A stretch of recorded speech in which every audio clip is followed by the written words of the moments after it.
वाल्मीकि रामायण बालकांड में आज आपको राजा दशरथ की बात अनसुनी कर गई परशुराम का श्री राम को विष्णु धनुष पर बाण चलाने की ललकारना। यह कथा सुनाऊंगा, आप ध्यानपूर्वक सुनिए। दशरथनंदन श्री राम वीर, सुना जाता है कि तुम्हारा पराक्रम अद्भुत है। तुम्हारे द्वारा शिव धनुष की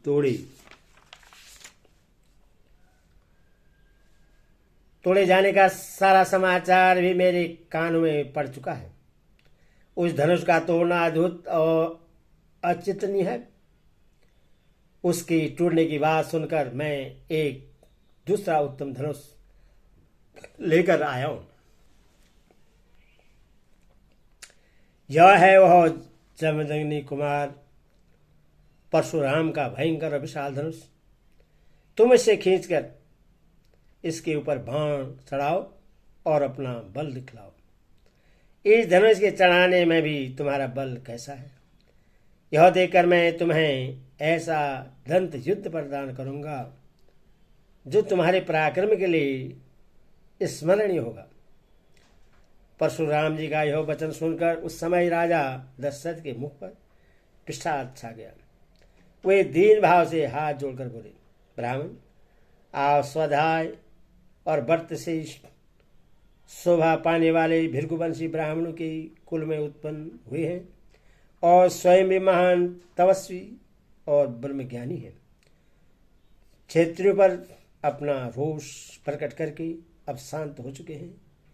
इसलिए मेरे बालक पुत्रों को आप अभयदान देने की कृपा करें, क्योंकि आपने इंद्र के समीप प्रतिज्ञा करके शस्त्र का परित्याग कर दिया है। इस तरह आप धर्म में तत्पर हो। कश्यप जी को पृथ्वी का दान करके वन में आकर महेंद्र पर्वत आश्रम बनाकर रहते हैं। महामुनि, इस प्रकार शस्त्र त्याग की प्रतिज्ञा करके भी आप मेरा सर्वनाश करने के लिए कैसे आ गए? यदि कहें मेरा रोष तो केवल राम पर है, तो एकमात्र राम के मारे जाने पर ही हम सब लोग अपने जीवन का परित्याग कर देंगे। राजा दशरथ इस प्रकार कहते ही रह गए, परंतु प्रतापी परशुराम ने उनके उन वचनों की अवहेलना करके राम से ही बातचीत जारी रखी। वे बोले, रघुनंदन, ये दो धनुष सबसे श्रेष्ठ और दिव्य थे। सारा संसार इन्हें सम्मान की दृष्टि से देखता था। साक्षात विश्वकर्मा ने इन्हें बनाया था। ये बड़ी प्रबल और दृढ़ थे। नरश्रेष्ठ, इनमें से एक को देवताओं ने त्रिपुरासुर से युद्ध करने के लिए भगवान शंकर को दिया था। काकुस्थ नंदन, जिससे त्रिपुर का नाश हुआ था, वह वही धनुष था जिसे तुमने तो डाला है। और दूसरा दुर्धर धनुष यह है जो मेरे हाथ में है। इसे श्रेष्ठ देवताओं ने भगवान विष्णु को दिया था। श्री राम शत्रु नगरी पर विजय पाने वाला वही यह वैष्णवी धनुष है। काकुस्थ नंदन, यह भी शिव जी के धनुष के समान ही प्रबल है। उन दोनों समस्त देवताओं ने भगवान शिव और विष्णु के बल की परीक्षा के लिए पितामह वर्मा जी से पूछा था कि इन दोनों देवताओं में कौन अधिक बलशाली है। देवताओं के इस अभिप्राय को जानकर सत्यवादियों में श्रेष्ठ पितामह वर्मा जी ने उन दोनों देवताओं शिव और विष्णु में विरोध उत्पन्न कर दिया। विरोध पैदा होने पर एक दूसरे को जीतने की इच्छा वाले शिव और विष्णु में बड़ा भारी युद्ध हुआ, जो रोगटे खड़े कर देने वाला था। उस समय भगवान विष्णु ने हुंकार मात्र से शिवजी के भयंकर बलशाली धनुष को स्थिर तथा त्रिनेत्र धारी महादेव जी को भी स्तंभित कर दिया। तब ऋषि समूह तथा चारणों सहित देवताओं ने आकर उन दोनों श्रेष्ठ देवताओं से शांति के लिए याचना की। फिर वे दोनों वहां शांत हो गए।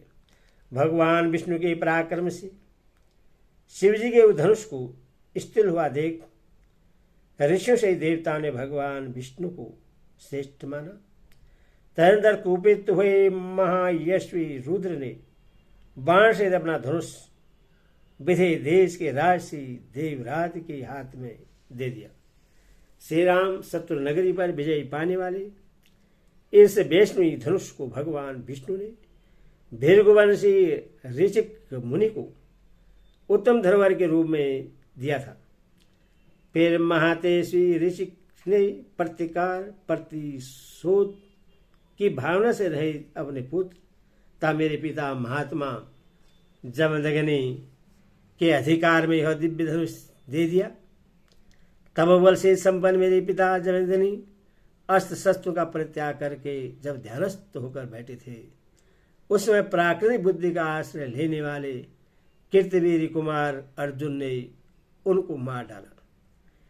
पिता के इस अत्यंत भयंकर वध का, जो उनके योग्य नहीं था, समाचार सुनकर मैंने रोषपुर का बारंबार उत्पन्न हुए क्षेत्रों का अनेक बार सहार किया। श्री राम फिर सारी पृथ्वी पर अधिकार करके मैंने एक यज्ञ किया और उस यज्ञ के समाप्त होने पर पूर्णिकर्मा महात्मा कश्यप को दक्षिण रूप से यह सारी पृथ्वी दे डाली। दक्षिणारूप से यह सारी पृथ्वी दे डाली। पृथ्वी का दान करके मैं महेंद्र पर्वत पर रहने लगा और वहां तपस्या करके तब बल से संपन्न हुआ। वहां से शिव जी के धनुष के तोड़े जाने का समाचार सुनकर मैं शीघ्रतापूर्वक यहाँ आया हूँ। श्री राम, इस प्रकार यह महान विष्णु धनुष मेरे पितामहों के अधिकार में रहता चला आया है। अब तुम क्षेत्रीय धर्म को सामने रखकर यह उत्तम धनुष हाथ में लो और इस श्रेष्ठ धनुष पर एक ऐसा बाण चलाओ जो शत्रु नगरी पर विजय पाने में समर्थ हो। यदि तुम ऐसा कर सके तो मैं तुम्हें दंड युद्ध का अवसर दूंगा। इस प्रकार श्री वाल्मीकि आदि काव्य बालकांड 75 पूरा। हरि ओम।